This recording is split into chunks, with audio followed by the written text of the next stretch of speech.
Kisah inspiratif Imam Ar-Rafi'i melanjutkan part sebelumnya. Part sebelumnya ada di video short ya guys.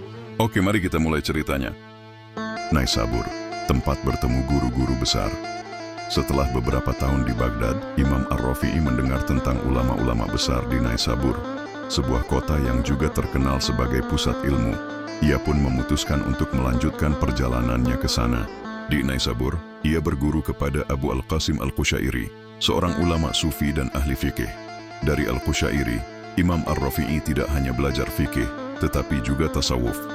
Ia belajar tentang pentingnya membersihkan hati dan mengamalkan ilmu dengan ikhlas. Suatu malam saat ia sedang belajar di masjid, tiba-tiba hujan turun dengan deras. Imam Ar-Rafi'i tidak membawa payung, tetapi ia tetap bertahan di masjid, membaca kitab dengan cahaya lilin yang redup. Seorang temannya berkata, "Mengapa engkau tidak pulang saja? Hujan ini bisa membuatmu sakit." Imam Ar-Rafi'i menjawab, "Ilmu itu lebih berharga daripada kesehatan. Jika aku sakit karena menuntut ilmu, itu lebih baik daripada sehat tetapi bodoh." Isfahan, menghadapi tantangan dan ujian.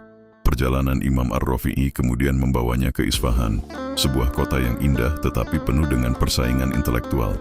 Di sini, ia bertemu dengan ulama-ulama yang memiliki pemikiran berbeda-beda. Beberapa kali, ia terlibat dalam debat sengit dengan ulama dari mazhab lain. Suatu kali dalam sebuah debat tentang hukum waris, Imam Ar-Rafi'i dituduh tidak memahami mazhab Syafi'i dengan baik. Ia pun membawa kitab-kitab rujukan dan membuktikan pendapatnya dengan argumen yang kuat. Setelah debat itu, lawannya berkata, "Engkau benar-benar seorang yang berilmu.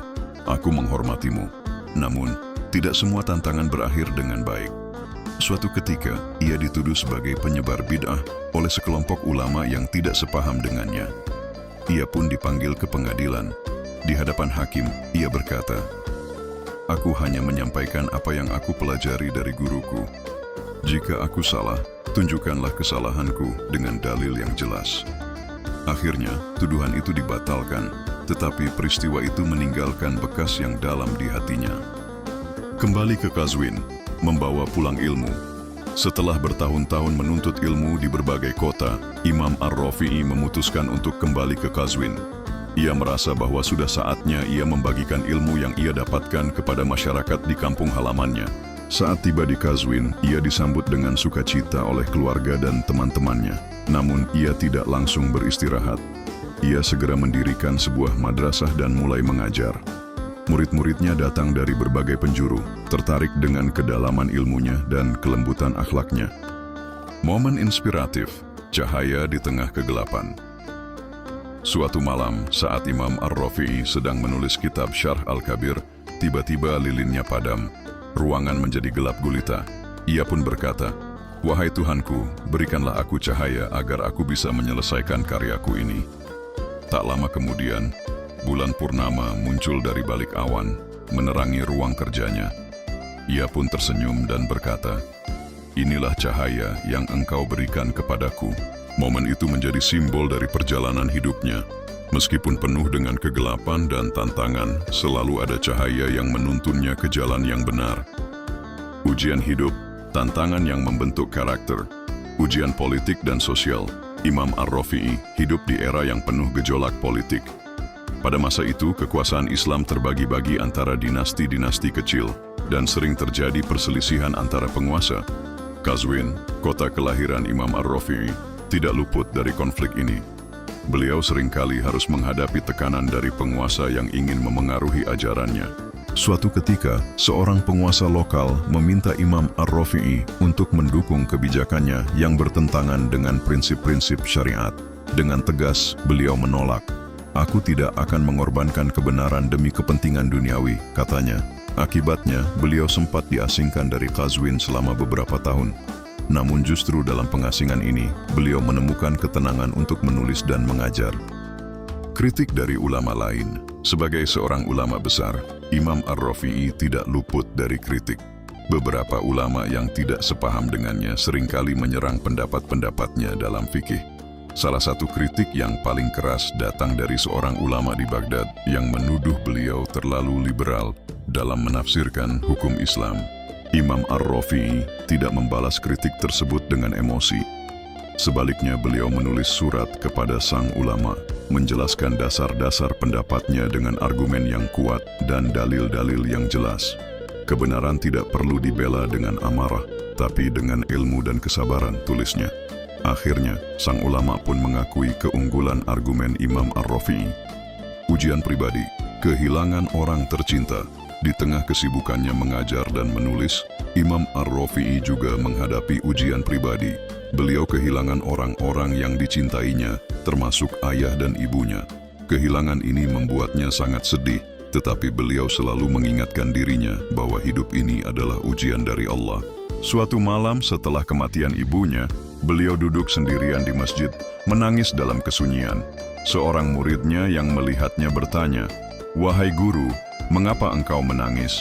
Imam Ar-Rafi'i menjawab, "Aku menangis bukan karena sedih, tapi karena aku merasa belum cukup berbakti kepada ibuku. Namun, aku yakin Allah akan menyatukan kami di surga kelak." Warisan ilmu, Syarh Al-Kabir dan pengaruhnya. Kitab Syarh Al-Kabir, karya monumental. Kitab Syarh Al-Kabir adalah mahakarya Imam Ar-Rafi'i yang paling terkenal. Kitab ini merupakan penjelasan syarah dari kitab Al-Muharrar karya gurunya, Abu Al-Qasim Ar-Rafi'i. Dalam kitab ini, Imam Ar-Rafi'i merangkum dan menjelaskan hukum-hukum fikih dalam mazhab Syafi'i dengan bahasa yang mudah dipahami. Proses penulisan kitab ini tidaklah mudah. Imam Ar-Rafi'i menghabiskan bertahun-tahun untuk meneliti, menulis, dan merevisi karyanya. Suatu hari, saat beliau sedang menulis, tiba-tiba lilinnya padam. Ia pun berkata, "Wahai Tuhanku, berikanlah aku cahaya agar aku bisa menyelesaikan karyaku ini." Tak lama kemudian, bulan purnama muncul dari balik awan, menerangi ruang kerjanya. Ia pun tersenyum dan berkata, "Inilah cahaya yang engkau berikan kepadaku." Pengaruh Syarh Al-Kabir. Kitab Syarh Al-Kabir menjadi sangat populer karena kemampuannya menyajikan materi fikih secara sistematis dan praktis. Kitab ini kemudian menjadi rujukan utama di banyak madrasah dan pesantren di seluruh dunia Islam. Murid-muridnya, seperti Imam An-Nawawi, melanjutkan perjuangannya dalam menyebarkan ilmu fikih. Imam An-Nawawi bahkan menulis syarah, penjelasan atas Syarh Al-Kabir dalam kitabnya yang terkenal, Minhajut Thalibin. Kitab ini menjadi salah satu rujukan utama dalam mazhab Syafi'i hingga hari ini. Akhir hayat, warisan yang abadi, hari-hari terakhir. Di usia tuanya, Imam Ar-Rafi'i semakin banyak menghabiskan waktu untuk beribadah dan mengajar. Meskipun fisiknya sudah lemah, semangatnya untuk menuntut dan menyebarkan ilmu tidak pernah pudar. Suatu hari, beliau berkata kepada murid-muridnya, "Ilmu itu adalah amanah. Jika kita tidak mengajarkannya, maka kita telah mengkhianati amanah itu." Pada tahun 623 Hijriah, Imam Ar-Rafi'i wafat di Qazwin. Kepergiannya meninggalkan duka yang mendalam bagi dunia Islam. Ribuan orang datang untuk menghadiri pemakamannya, termasuk murid-muridnya dan ulama-ulama terkemuka. Warisan yang tak terlupakan. Warisan Imam Ar-Rafi'i tidak hanya berupa kitab-kitabnya, tetapi juga ribuan murid yang beliau didik. Murid-murid ini kemudian menjadi ulama-ulama besar yang menyebarkan ilmu ke seluruh dunia Islam. Kitab Syarh Al-Kabir terus dipelajari hingga hari ini, menjadi bukti nyata betapa besar pengaruh beliau dalam perkembangan mazhab Syafi'i. Pesan untuk kita semua, ilmu adalah cahaya yang menuntun. Kisah Imam Ar-Rafi'i mengajarkan kita bahwa ilmu adalah cahaya yang menuntun kita di tengah kegelapan. Beliau menghabiskan seluruh hidupnya untuk mencari, mengamalkan, dan mengajarkan ilmu. Bahkan di saat-saat tersulit, ketika lilin di ruang kerjanya padam, beliau tidak menyerah. Justru, cahaya bulan purnama yang Allah berikan menjadi simbol bahwa ilmu itu sendiri adalah cahaya yang tak pernah padam. Pesan untuk kita, jangan pernah berhenti mencari ilmu, karena ilmu adalah bekal terbaik untuk menghadapi segala ujian hidup. Seperti Imam Ar-Rafi'i, jadikan ilmu sebagai teman setia dalam perjalanan hidupmu. Ia akan menerangi jalanmu, bahkan di saat gelap sekalipun. Kesabaran adalah kunci mengatasi ujian. Imam Ar-Rafi'i menghadapi banyak ujian dalam hidupnya, tekanan politik, kritik dari ulama lain, dan kehilangan orang-orang yang dicintainya. Namun beliau tidak pernah menyerah. Dengan kesabaran dan keteguhan hati, beliau mampu melewati semua itu dengan tetap memegang prinsip kebenaran. Pesan untuk kita, hidup ini penuh dengan ujian, tetapi setiap ujian adalah kesempatan untuk tumbuh dan mendekatkan diri kepada Allah. Seperti Imam Ar-Rafi'i, hadapilah ujian dengan kesabaran dan keyakinan bahwa Allah selalu bersama orang-orang yang sabar. Sesungguhnya Allah beserta orang-orang yang sabar. QS Al-Baqarah 153. Warisan yang abadi adalah ilmu yang bermanfaat. Imam Ar-Rafi'i meninggalkan warisan yang luar biasa. Kitab Syarh Al-Kabir dan ribuan murid yang menyebarkan ilmunya ke seluruh dunia. Warisan ini tidak hanya bermanfaat di zamannya, tetapi juga terus hidup hingga hari ini, menjadi sumber inspirasi bagi generasi-generasi berikutnya. Pesan untuk kita, apa yang kita lakukan hari ini akan menjadi warisan untuk generasi mendatang. Apakah kita akan meninggalkan warisan yang bermanfaat atau justru warisan yang sia-sia? Seperti Imam Ar-Rafi'i, mari kita berusaha untuk meninggalkan jejak kebaikan melalui ilmu, amal, dan pengabdian kepada umat. Jadilah seperti pohon yang memberi manfaat. Imam Ar-Rafi'i adalah seperti pohon yang rindang, memberikan naungan dan buah yang bermanfaat bagi siapapun yang mendekat. Beliau tidak hanya mengajar, tetapi juga membimbing, mendidik, dan menginspirasi murid-muridnya untuk menjadi ulama yang bermanfaat. Pesan untuk kita, jadilah seperti pohon yang memberi manfaat. Apapun profesi kita, apapun peran kita dalam kehidupan, pastikan bahwa keberadaan kita membawa kebaikan bagi orang lain. Seperti Imam Ar-Rafi'i, mari kita menjadi manusia yang bermanfaat, karena sebaik-baik manusia adalah yang paling bermanfaat bagi orang lain. Hadis riwayat Imam Ahmad.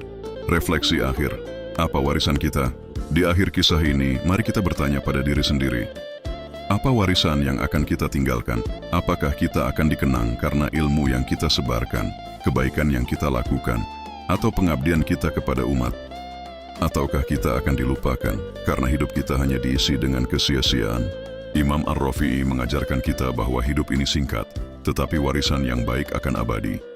Mari kita gunakan waktu yang kita miliki untuk hal-hal yang bermakna, untuk ilmu yang bermanfaat, dan untuk amal yang ikhlas.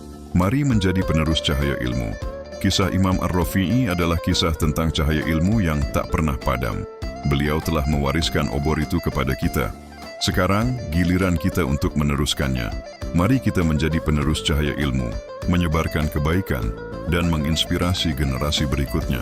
Barang siapa yang menempuh jalan untuk mencari ilmu, maka Allah akan memudahkan baginya jalan menuju surga. Hadis riwayat Imam Muslim. Mari kita mulai hari ini dengan langkah kecil untuk menjadi manusia yang bermanfaat, seperti Imam Ar-Rafi'i. Semoga kisah beliau menginspirasi kita semua untuk terus belajar, berkarya, dan mengabdi kepada agama dan umat manusia.